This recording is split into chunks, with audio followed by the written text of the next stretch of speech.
రైతులందరికీ నమస్కారం అండి. వెల్కమ్ టు రైతు సమాచార వేదిక. మీరు చూస్తున్నటువంటి వరి పొలం వచ్చేసి ఒకసారి చూడండి. మనకు చాలా నాణ్యతగా కనిపిస్తుంది అనమాట. దీనికి కారణం ఏంటంటే మనకు అప్సైటీ అని ఆల్రెడీ మనం చెప్పడం జరిగింది. అప్సైటీ వాడితే మనకు పంట నాణ్యత పెరుగుతుంది. మనకు ఏదైతే మనకు దిగుబడి కూడా పెరుగుతుంది, గింజ నాణ్యత శాతం పెరుగుతుంది, మనకు దిగుబడి ఎక్కువగా రావడానికి అయితే ఆస్కారం ఉంటుంది.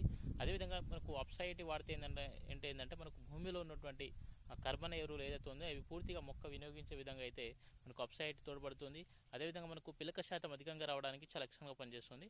ఒకసారి మీరు వరి పొలం అబ్జర్వ్ చేయండి, ఎంత నీట్గా గ్రీనిష్గా ఎట్లా కనబడుతుందంటే అంత నీట్గా ఉంటుందన్నమాట. అప్సైటీ వాడితే మనకు మొక్కకు కావాల్సిన పోషకాలు భూమికి అందే విధంగా చాలా ఎక్సలెంట్గా హెల్ప్ చేస్తుంది అప్సైటీ అనేది. సో తప్పకుండా ప్రతి ఒక్క రైతులు అప్సైటీ సాయిల్ అప్లికేషన్లో వాడితే చాలా ఎక్సలెంట్ రిజల్ట్ అయితే కనబడుతుంది వరిలో.